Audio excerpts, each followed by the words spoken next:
Hi everyone, today we'll be looking at the Pure Mathematics 1 paper of the October 2021 sitting. This is the linear Edexcel A-level in mathematics. Question 1, we're given f of x here, it's a cubic in terms of a constant. We are also told that x minus 1 is a factor of f of x, and we need to determine the value of the constant a. We know that if x minus 1 is a factor, this means that the f of 1 must be 0. So I will evaluate f of 1, which is a times 1 cubed plus 10 times 1 squared minus 3a times 1 minus 4. This simplifies to a plus 10 minus 3a minus 4, which is minus 2a plus 6. This is 0, so 6 is 2a, and therefore 3 is a. In question 2, we've got f of x, it's a quadratic, x squared minus 4x plus 5. We need to start off by expressing this in the form x plus a squared plus b, so we are asked to complete the square. So x squared minus 4x plus 5 will be x minus 2 all squared. I need to deduct the 2 squared and then the plus 5 that I had anyways. So that's x minus 2 squared minus 4 plus 5, which is x minus 2 squared plus 1. So that was part A for 2 marks. And then part B, this curve f of x meets the y-axis at point P, has a minimum turning point at Q, and we need to write down the coordinates of P and Q. Obviously, the prompt to write down implies that there is minimal working out, no calculations needed.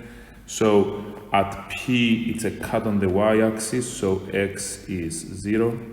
So if I just consider the expression, the original expression when x is 0, it's obviously giving me a value of y, which is 5.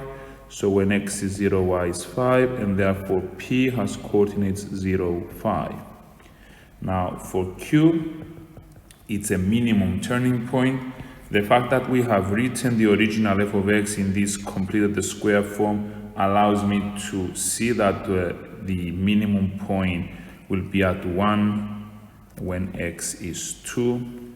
So Q has coordinates 2, 1. As a reminder here, this being squared means it's greater than or equal to 0 for all values of x. So therefore the overall thing is greater than or equal to 1 for all values of x. And therefore the minimum is at y is 1, and this will be attained when this bracket here is 0, and it's gonna be 0 when x is 2. That's why it leads to Q having coordinates 2, 1. Question 3, it's a sequence defined according to this recurrence relationship. K is an integer. We are told in addition that u1 plus 2u2 plus u3 is 0, and we need to show that this quadratic in K holds true. So I will actually start by finding expressions for u2 and u3. We have been told that u1 is 2, so u2 will be k minus 24 over u1, which is k minus 24 over 2, and therefore u2 is k minus 12. Moving on to u3, u3 will be k minus 24 over u2. We just found u2 to be k minus 12. So I can get everything together here into k brackets k minus 12 minus 24 over k minus 12, and therefore u3 is k squared minus 12k minus 24 over k minus 12. We know, we have been told that u1 plus 2u2 plus u3 is 0, and therefore u1 is 2, u2 is k minus 12, and u3 is k squared minus 12k minus 24 over k minus 12 is 0. I will multiply everything by k minus 12, 2 brackets k minus 12 plus 2 times k minus 12 squared plus k squared minus 12k minus 24 is 0. I will now expand into 2k minus 24 plus 2k squared minus 24k plus 144 plus k squared minus 12k minus 24 is 0. So 2k minus 24 plus 2k squared minus 48k plus 288 plus k squared minus 12k minus 24 is 0. I will now collect like terms, giving me 3k squared minus 58k plus 240 is 0 as required. It was a show that question, so I need to show each and every part of the working out clearly to claim the full marks. And then part B, find the value of k, giving a reason for your answer. Now I will take the quadratic we ended up here. It factorizes into 3k minus 40 times k minus 6. If you can't see the factorization, then the alternative is to use the quadratic formula. So 3k minus 40 is 0, which means that k is 40 over 3, or k minus 6 is 0, which means that k is 6. Remember, we were told that k is an integer, belongs to the integers, and therefore I have to reject this.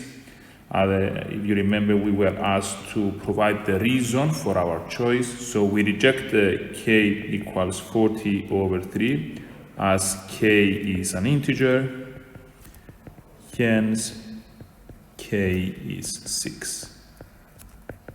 So this completes the second part, part B. And then for the third part, we need to find the value of u3. We had u3 here, k squared minus 12k minus 24 over k minus 12. So u3 will be k squared minus 12k minus 24 over k minus 12, and this gives an answer of 10. So the third term is 10. In question 4, we are being given this equation for f of x squared plus ln of 2x squared minus 4x plus 5, and we are told that there's a single turning point at x is alpha, and we need to show that alpha is a solution of this given cubic equation. So the moment I see the keyword turning point, it means that we've got the derivative equal to 0. So I'm writing out the f of x, the original expression, and then I will be differentiating and setting that equal to 0. So f dash of x, the derivative of x squared is 2x. The derivative of ln of something is the derivative of that something, so 4x minus 4, over the original 2x squared minus 4x plus 5. It's a turning point, so I set it equal to 0, and then I multiply throughout by 2x squared minus 4x plus 5 to get rid of the denominators. Now, upon expansion, we hope to get the printed answer, so 4x cubed minus 8x squared plus 10x plus 4x minus 4 is 0. So 4x cubed minus 8x squared plus 14x minus 4 is 0. We notice that there is a common factor of 2, so upon division by 2, I get 2x cubed minus 4x squared plus 7x minus 2 is 0 as required.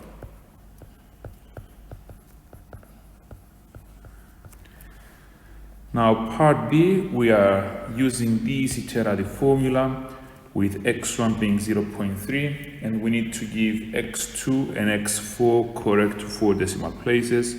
So I'm just going to be using my calculator, starting with x1 is 0.3 as instructed. I replace the value in the iterative formula given, and we get that x2 is 0.3294.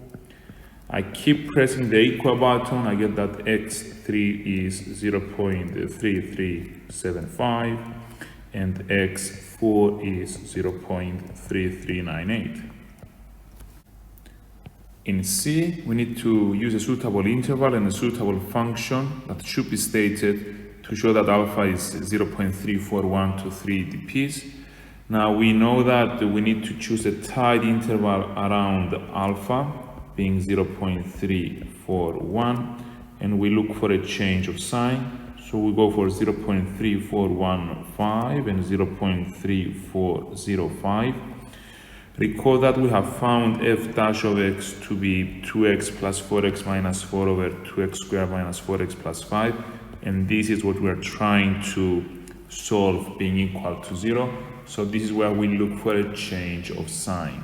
So f dash of 0.3415 turns out to be 1.89 times 10 to the minus 3, and f dash of 0.3405 turns out to be minus 6.75 times 10 to the minus 4. We have seen a change of sign. We also need to refer to the f dash of x being continuous, so change of sign, and f dash of x is continuous.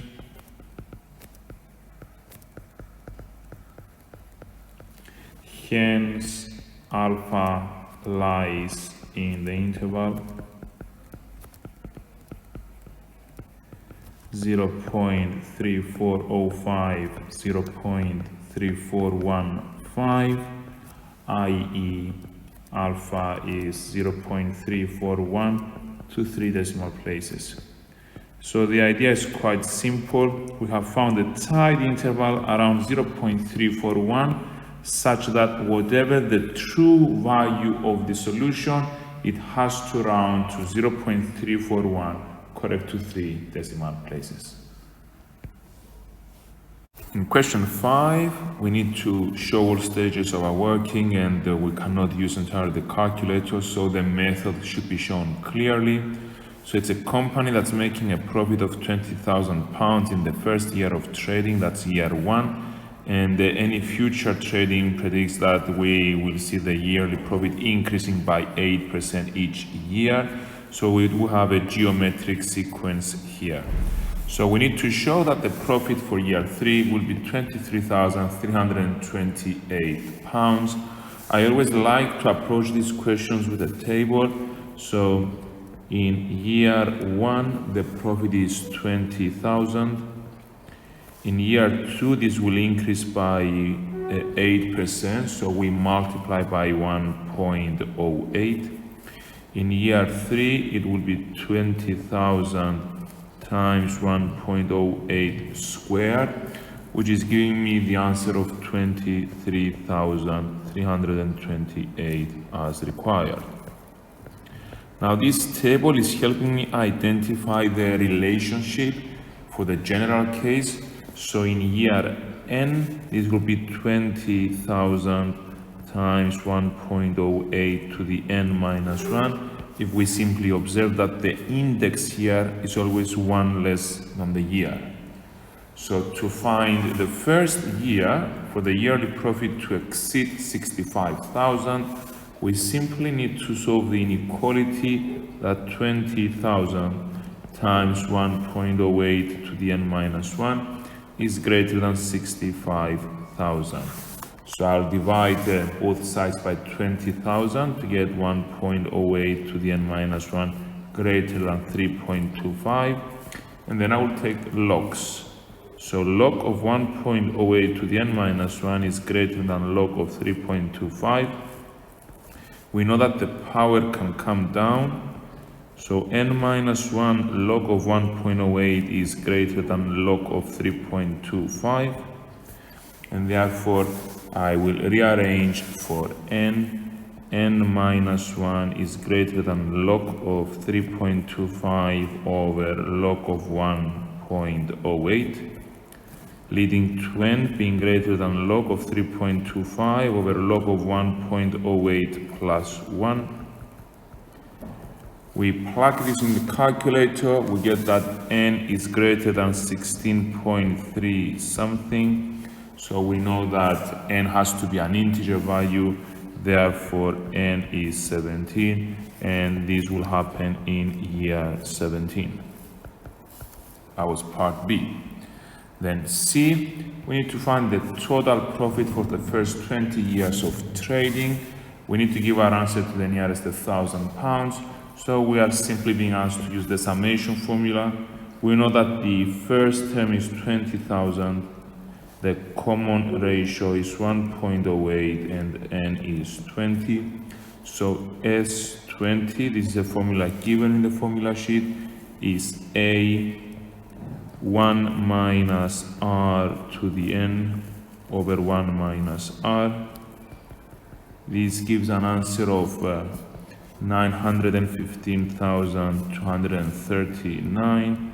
To the nearest 1,000, it's gonna be 915,000 pounds. Question 6, we've got triangle ABC. We've got vectors here. We have the vector AB, we've got the vector BC. We need to find AC. So I will simply say that to go from A to C, I can go from A to B and then from B to C. I prefer the column form, so AB is -3, -4, -5, and BC is 1, 1, 4, and if I add them up, I'll get -2, -3, -1. And then in part B, I need to show that cos of ABC is 9/10. So what I will do is that I will find the magnitude of each of the vectors. So the magnitude of AB is simply going to be Pythagoras in 3D. So -3 squared plus -4 squared plus -5 squared square root. This gives an answer of 5√2. I'll repeat the process for BC. So for BC, it's going to be 1 squared plus 1 squared plus 4 squared square rooted, which is 3√2.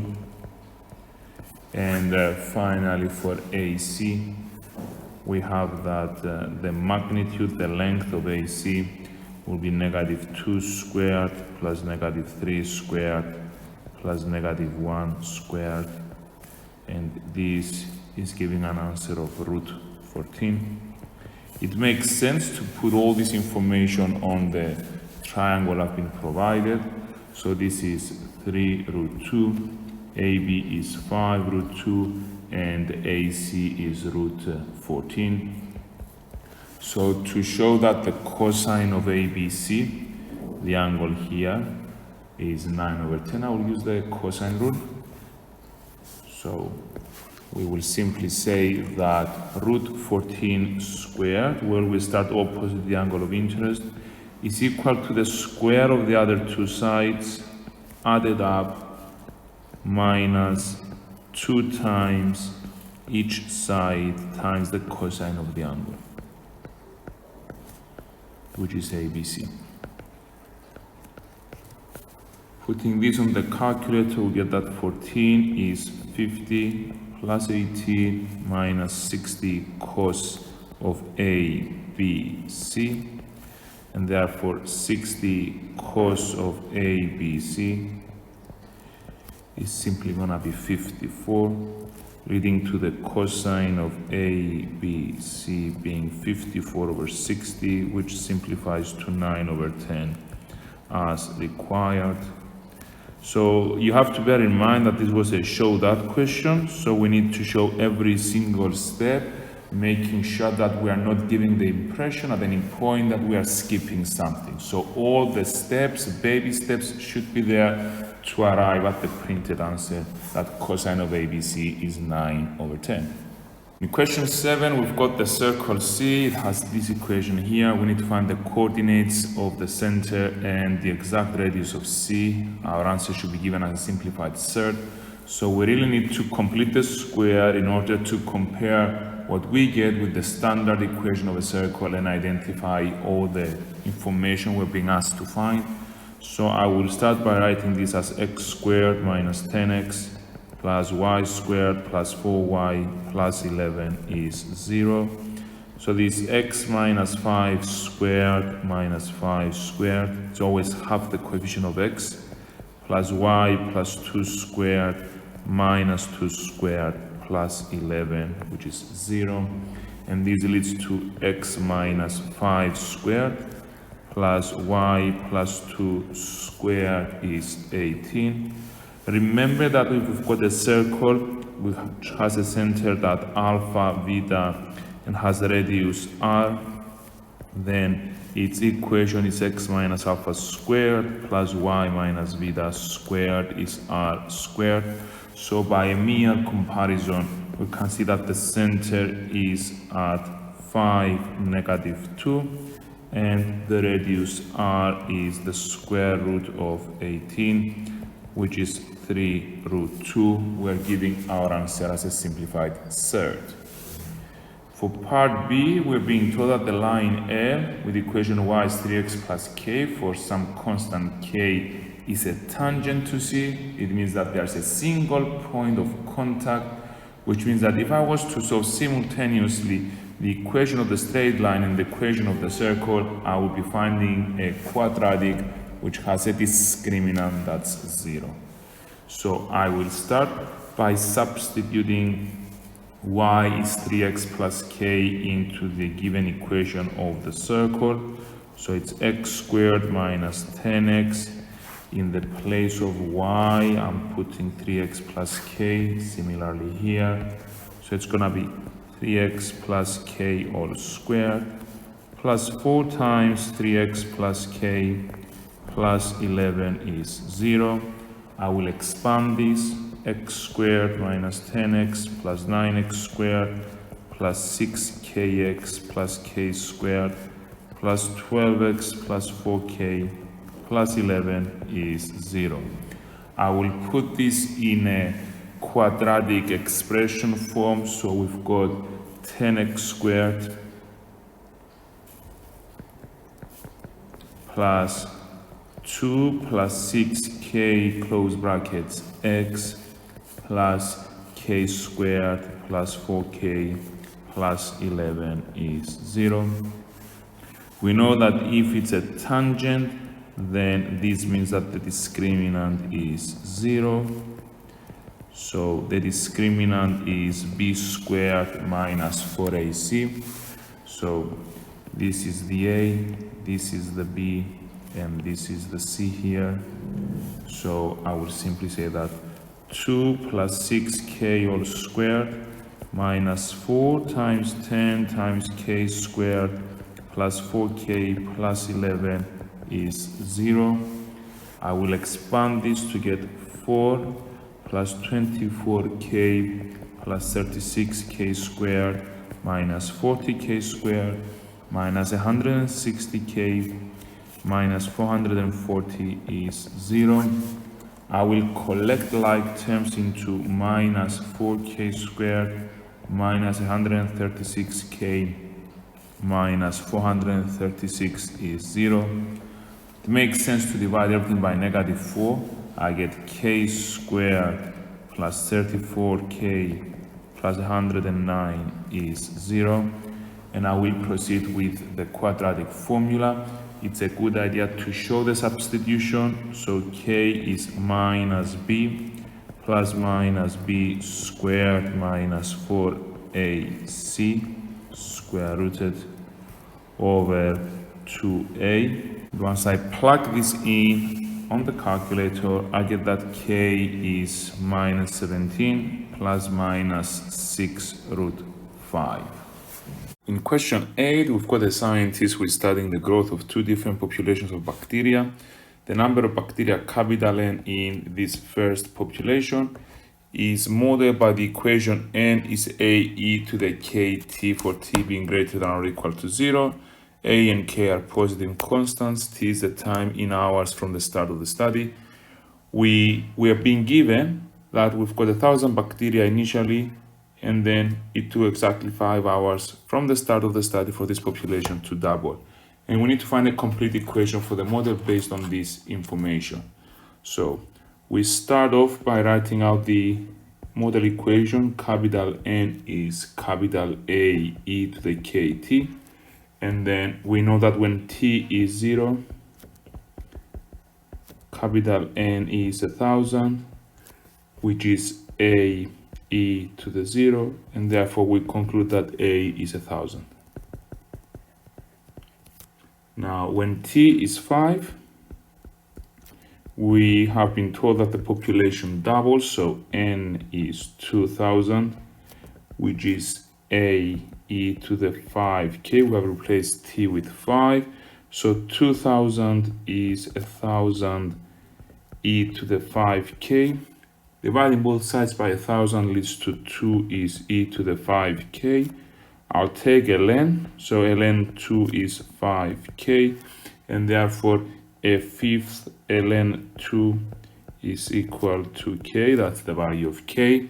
We want the complete equation of the model, so n is 1000 e to the fifth ln 2 times t. That was part A. In B, it says, hence find the rate of increase in the number of bacteria exactly 8 hours from the start of the study. We need to give our answer to two significant figures. So I will differentiate this.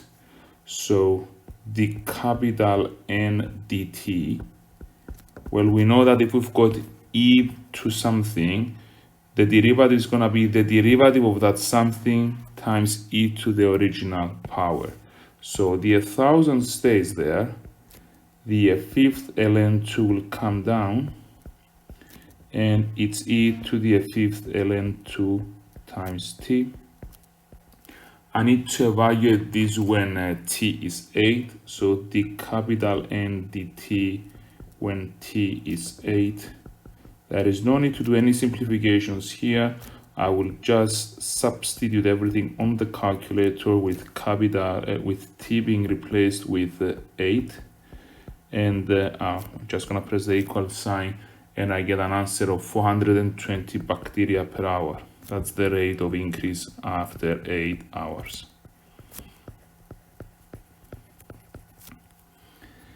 And then in C, we've got the model for the second population. Its capital M is 500 e to the 1.4 kt, where k is the same value we have found in part A. Given that capital T hours after the start of the study, the number of bacteria is the same for both populations, we need to find the value of capital T. So I'm just gonna equate the two models. So I have that 1000 e to the k capital T is 500 e to the 1.4 kt. As an aside note, we don't need to put the exact value of k because it's the same throughout, and I will leave it for later on just to make the writing out a bit simpler. I simplify the 1000 with the 500, it leaves me a 2 here. So I get that 2 is equal to e to the 1.4 kt over e to the kt. When we've got division with a common base, we subtract the indices, so t is e to the 0.4 k capital T. I will take ln of 2 is 0.4 k capital T, and I will now replace the k with the value we have found before. It was a fifth ln 2 times capital T. The ln's 2 obviously simplify out, and I get that 1 is 0.08 capital T, so it leads to capital T being 12.5 hours. Notice that we need to use the exact letter, the exact variable the question refers to. So if you end something like T is 12.5, then there's a good chance you will be penalized with the final mark because you haven't given your answer in terms of the capital T, which was referred to in the question itself. In question 9, we're being given f of x is 50x squared plus 38x plus 9 over 5x plus 12 squared, 1 minus 2x. And we're being given the form of the partial fraction decomposition, and we are asked to find the value of b, the value of c, and show that a is 0. So I will actually start with the exact expression I was given. We've got 50x squared plus 38x plus 9 over the 5x plus 2 squared brackets 1 minus 2x. This is equivalent to a over 5x plus 2 plus b over 5x plus 2 squared plus c over 1 minus 2x. We see that the lowest common multiple of all the denominators will be exactly the 5x plus 2 all squared times 1 minus 2x. So I will be multiplying each of these by appropriate expressions in order to have the same denominator, which will be completely ignored. So we end up with 50x squared plus 38x plus 9 is equivalent to a brackets, well, it was over 5x plus 2, so it's missing another 5x plus 2 and the 1 minus 2x. So it's gonna be a 5x plus 2 brackets 1 minus 2x. The b over 5x plus 2 squared, it's only missing the 1 minus 2x. So plus b times 1 minus 2x plus c times 5x plus 2 squared. And I will now be substituting values for x that will allow me to recover the values of a, b, and c. I will actually start with x being minus 2 over 5 because this is what will make this 0 and this 0.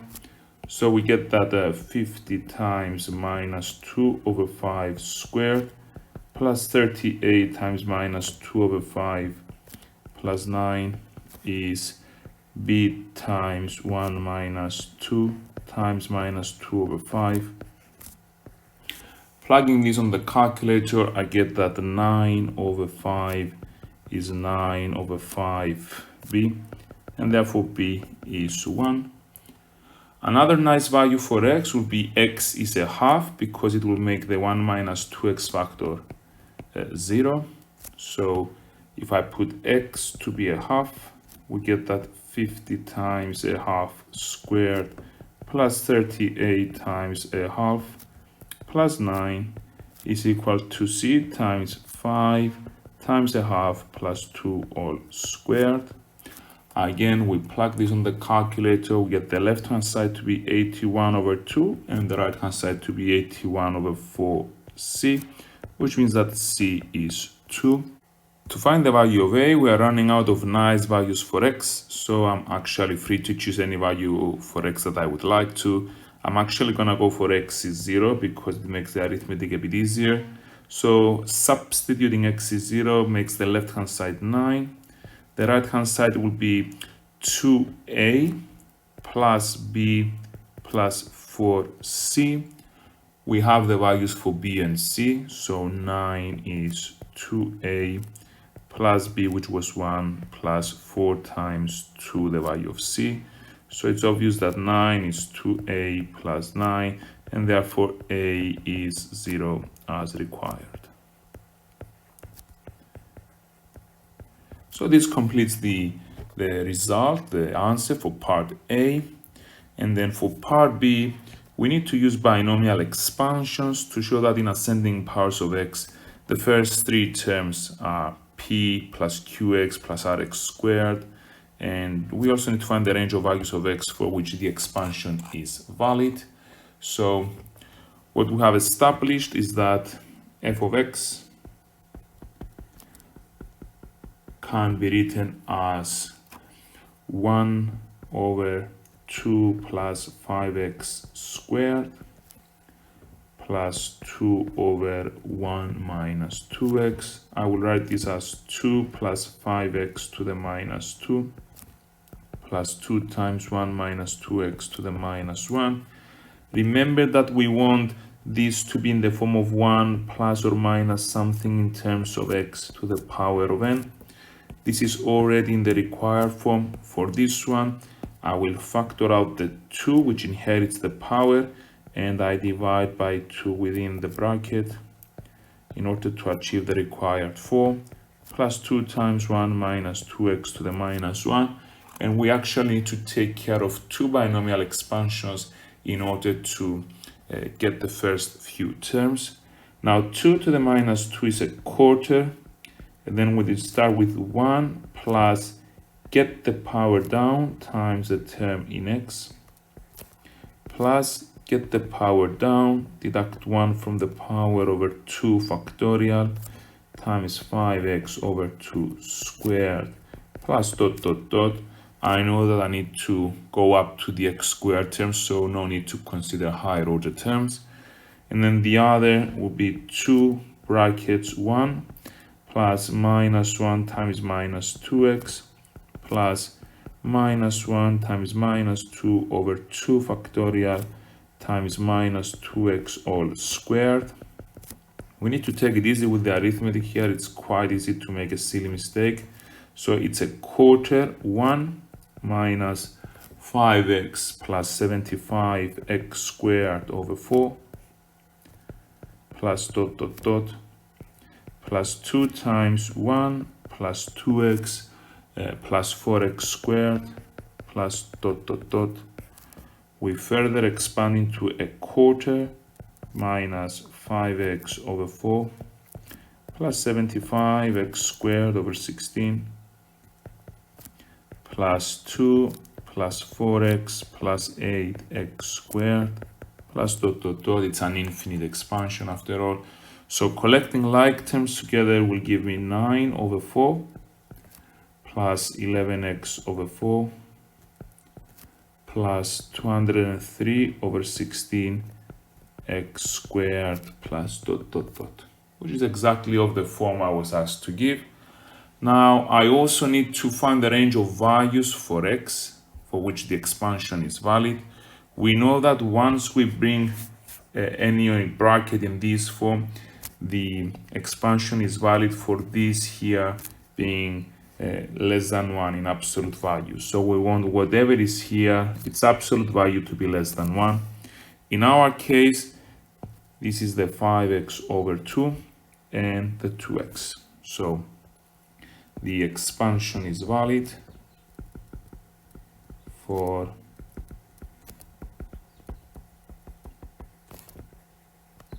five x over 2 modulus less than 1 and the modulus of 2x being less than 1. This means that the modulus of 5x is less than 2, which means that the modulus of x is less than 2 over 5. And here the modulus of x is less than a half. We always choose the strictest of the ranges available. So it's obvious that this is more strict because 2 over 5 is 0.4 and a half is 0.5. So if I satisfy this, it means I immediately satisfy this. So my final answer here will be valid for modulus of x less than 2 over 5. This is equivalent to saying that it's valid for x between minus 2 over 5 and 2 over 5. And this is what we get here. Now, question 10 is a trigonometric question. We need to prove this identity here, so it makes sense to start from the left-hand side. Remember that with show that questions, we need to show every single step because we are actually constructing a proof.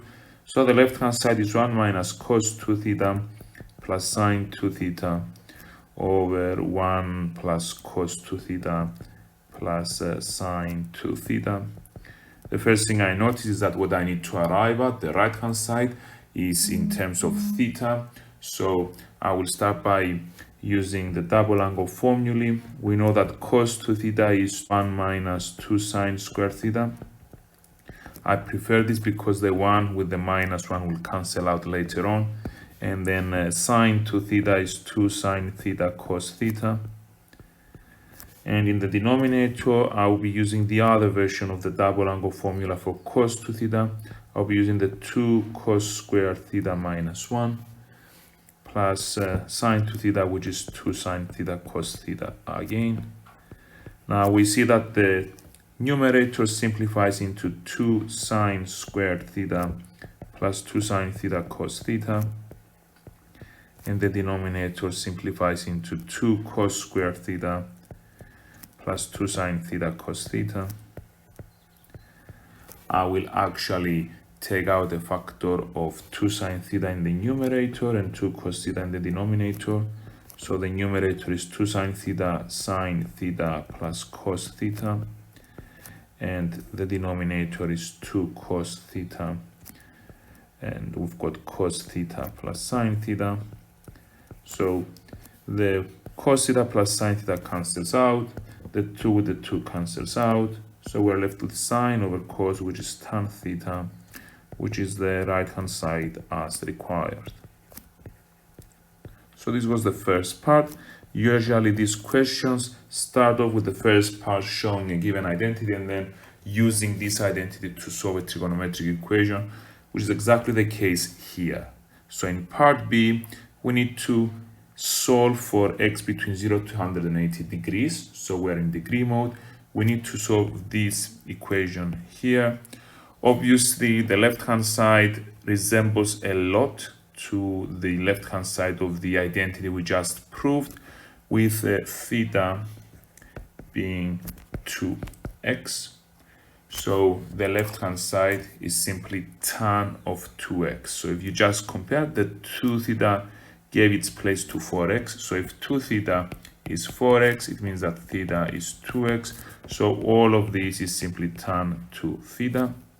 So that's going to be my starting point. So tan 2 theta is equal to 3 sine 2x. So I'll write tan as sine over cos. So let me correct, this is x. So tan of 2x is sine 2x over cos 2x, which is 3 sine of 2x. I will cross multiply to get sine 2x is 3 sine 2x cos 2x. I will collect everything on one side. It's a common mistake for people to divide throughout by sine 2x, which is actually a mistake because we are wasting solutions. I will now factor out the sine 2x, leading to sine of 2x brackets 3 cos 2x minus 1. So either sine of 2x is 0 or the cosine of 2x is a third.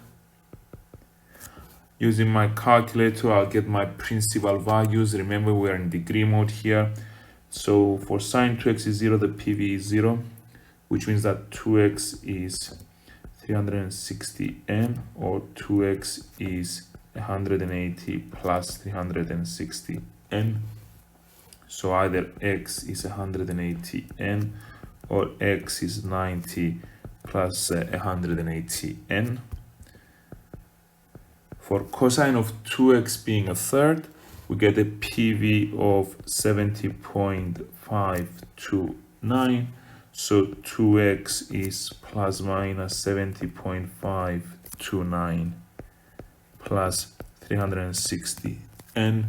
I'll divide by 2, I get x is 35 plus minus 35.3 plus 180n, which means that if I substitute values for n, integer values 0, 1, 2, and so on, I get the solutions of 90, 35.3, and 144.7, bearing in mind that the range of values for x was 0 to 180. In question 11, we've got a sketch of part of the curve with the equation y is ln x all squared. We've got the table of values here, x and y, from 2 to 4 every half, and we need to use the trapezium rule with all the values of y in the table to obtain an estimate for the area of R, giving our answer to 3 significant figures. The trapezium rule is given. We know that the integral of the area is approximated by a half times the height of the trapezia, which can easily be found by taking the difference between two consecutive values of x. So in our case, it's 0.5. And we know that the y values are the height of the trapezia, and we take the first two y values and we take them into account once, and all intermediate values for y, which are taken into account twice. And then it's a matter of plugging everything on the calculator carefully to get numerically the estimation for this area.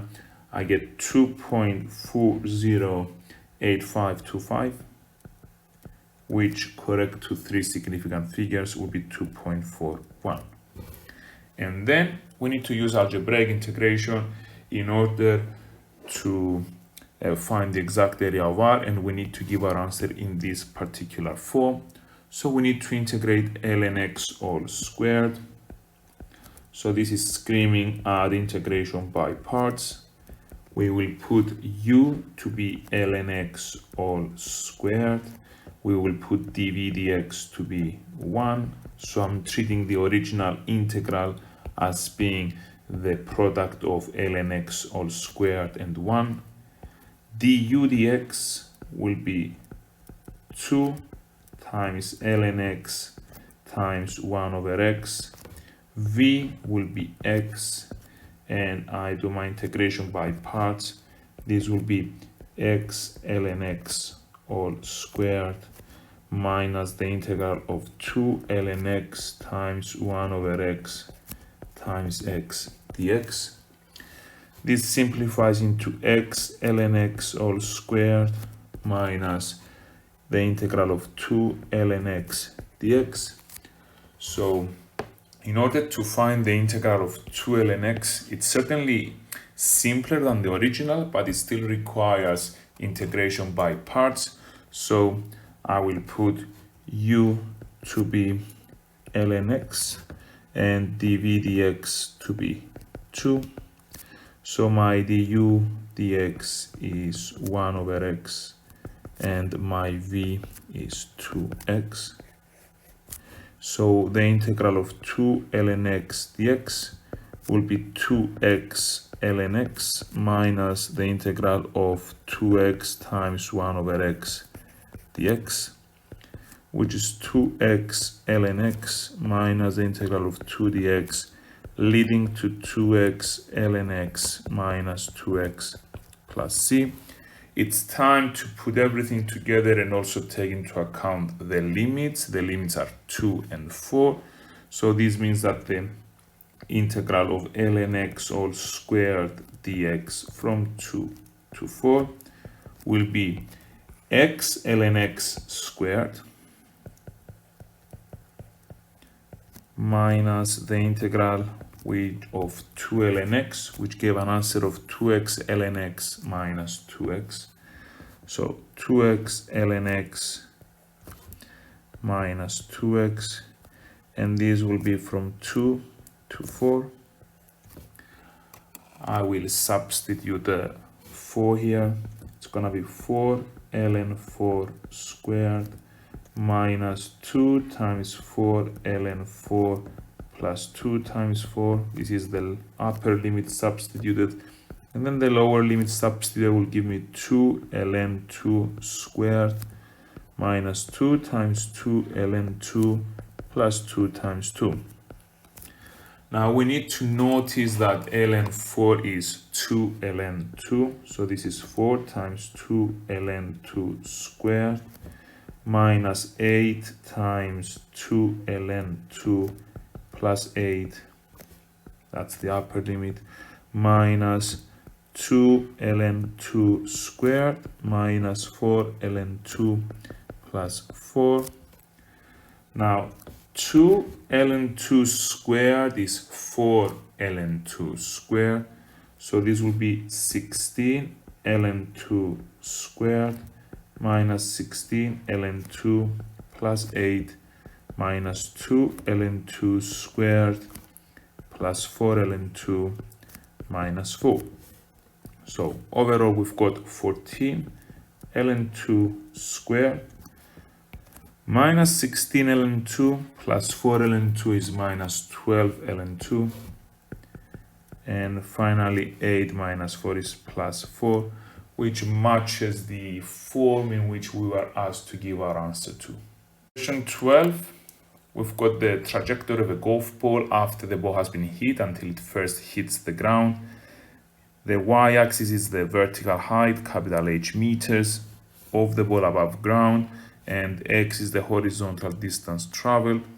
We are modeling the ball as a particle traveling in a vertical plane above horizontal ground, and we are also told that it is hit from a point on the top of a platform of vertical height 3 meters. Obviously, this is the case because we see that the y-intercept is 3. It reaches its maximum vertical height after a horizontal distance of 90 meters, and it's at a vertical height of 27 meters above ground after traveling a horizontal distance of 120 meters. So it actually makes sense to go back to my graph here and add this information. This is the 120,27.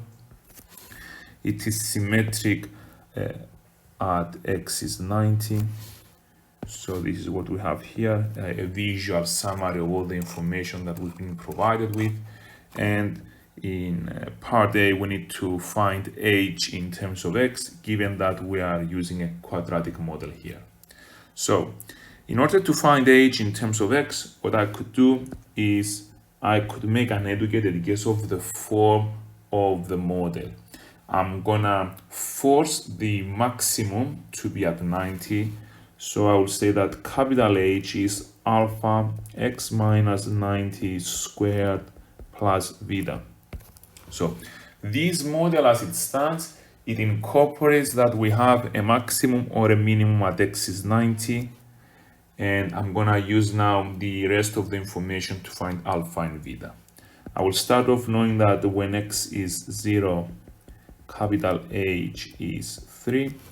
So 3 is alpha times 0 minus 90 squared plus beta. So this leads to 3 is 8,100 alpha plus beta. And I will call this equation 1. I think this will lead to simultaneous equations in alpha and beta. Let's find out. The second piece of information was that when x is 120, capital H is 27. So 27 is alpha times 120 minus 90 squared plus beta. This leads to 27 is 900 alpha plus beta. So this is gonna be called equation 2. It's obviously the case that if I deduct the second from the first, I will be able to eliminate beta, and I get that minus 24 is 7,200 alpha, which gives me a value for alpha which is minus 1 over 300. I was actually expecting alpha to be negative to make it a sad phase parabola. And now I will use the value of alpha, maybe in equation 2, to say 27 is 900 times minus 1 over 300 plus beta. So 27 is minus 3 plus beta. So 30 is beta. We found the value of beta now. So I'm now ready to write down the complete equation of the model. So capital H is minus 1 over 300. Brackets x minus 90 squared plus 30. There is no need to expand here. We're just being asked to find the model. In part B, we need to find the maximum vertical height of the ball above the ground, and then the horizontal distance traveled from when it was hit to when it first hits the ground. So we need to find the maximum height here and the point here. So we said that the maximum vertical height is along the line of symmetry at x is 90. So maximum vertical height when x is 90, which obviously gives me a maximum height of 30 meters. I need to include units. It's a verbal problem here. We've got context, so it is crucial we include the units. And then the horizontal distance traveled when we hit the ground. Well, if it hits the ground, it means that capital H will be 0. So I will set my equation to be 0 and solve. So I get minus 1 over 300 times x minus 90 squared plus 30 is 0. So this means that 30 is 1 over 300 x minus 90 squared. I will cross multiply to get the 9,000 is x minus 90 squared. So plus minus the square root of 9,000 is x minus 90, which gives me two values for x, 90 plus and 90 minus the square root of 9,000. If I put them on the calculator, one of them is minus 4.87, the other one is 185. So obviously the negative is rejected. So I say it's not valid. And we say that it has traveled the distance of 185 meters when it hits the ground for the first time.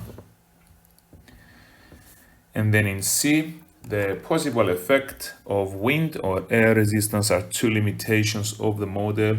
We need to give another limitation for this model. Well, if we go quickly through the question itself, so we say that the ball is modeled as a particle traveling in a vertical plane above horizontal ground. So I would say that the ground is unlikely to be horizontal. So it has to be in context. I need to refer to the ground. So ground unlikely to be horizontal.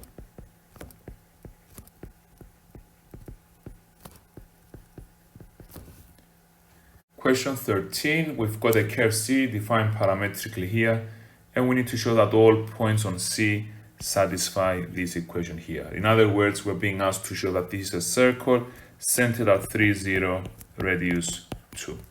So I will actually start from the left hand side. I will say x minus 3 squared plus y squared. I'm not going to set it equal to 4. I want to arrive at the conclusion that this is equal to 4. So x is t squared plus 5 over t squared plus 1 minus 3 all squared plus y, which is 4t over t squared plus 1 squared. So I will make the first fraction 1 fraction t squared plus 5 minus 3 times t squared plus 1 over t squared plus 1 all squared plus 16t squared over t squared plus 1 squared. We can see that we'll be having a common denominator throughout of t squared plus 1 squared. So I can start with that. The first fraction is giving me minus 2t squared plus 2 all squared plus 16t squared. So this will be 4t to the power of 4 minus 8t squared plus 4 plus 16t squared over t squared plus 1 squared. I will collect like terms on the numerator. I get 4t to the power of 4 plus 8t squared plus 4 over t squared plus 1 squared. I will factor out the 4 and I should be seeing the perfect square in the numerator that will simplify to give me the desired answer. So t to the power of 4 plus 2t squared plus 1 is simply t squared plus 1 all squared, which simplifies out with the denominator to give me the 4 I was looking of in the beginning. So we got this one. So the conclusion as required to show that we have completed the proof here. In question 14, we're being given y to be x minus 4 over 2 plus root x, and we need to arrive at the y dx in the form of 1 over a root x, where a is a constant to be found. The obvious thing is to start by applying the quotient rule here. So the y dx is differentiate the top, keep the bottom, minus keep the top, differentiate the bottom, which will be a half x to the minus a half, all over the bottom squared, Now, before I proceed, I don't like the fact that the half x to the minus a half will be giving me fractions in the numerator. So I could multiply top and bottom by 2x to the half. It will make the expression a bit more manageable. So the numerator will be 2 times 2x to the half, which is 4x to the half. And then root x times 2x to the half, which is 2x. A half x to the minus a half with this will give me 1. So it's going to be minus x plus 4. And then in the denominator, I will expand the 2 plus root x all squared. It's giving me 4 plus 4 root x plus x. Bracket the 2x to the half that I've multiplied by here. So all in all, it leads to 4 plus 4 root x plus x in the numerator, and 4 plus 4 root x plus x, close brackets, 2x to the half in the denominator. These cancel out and I get 1 over 2x to the half. So the A is simply 2. Now there was an alternative way to approach this, which is quite nice actually. We start by noticing that we could simplify the original expression for y in terms of x. We had y is x minus 4 over 2 plus root x.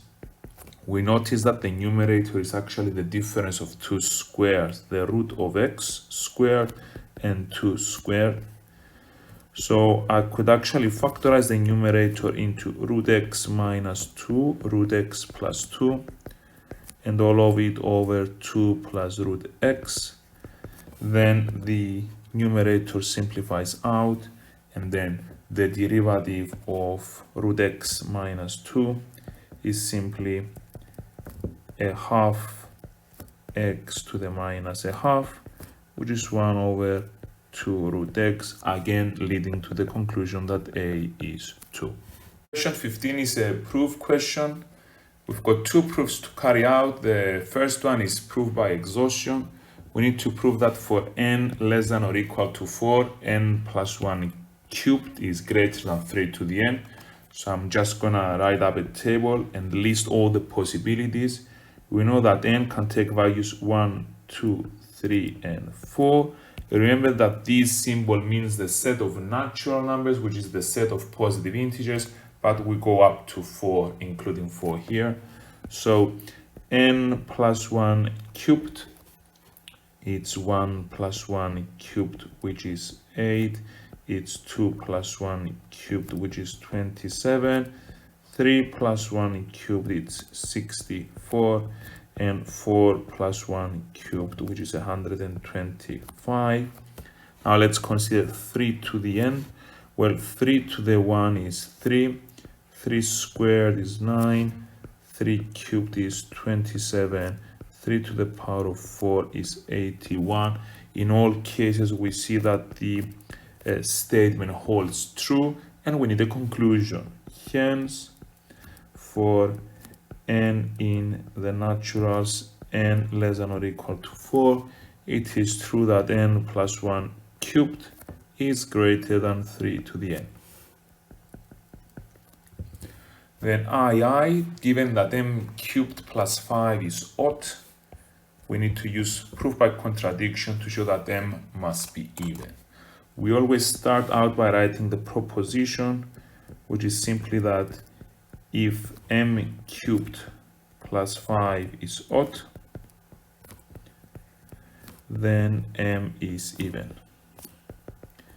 And the idea of proof by contradiction is to start by assuming the negation of this statement.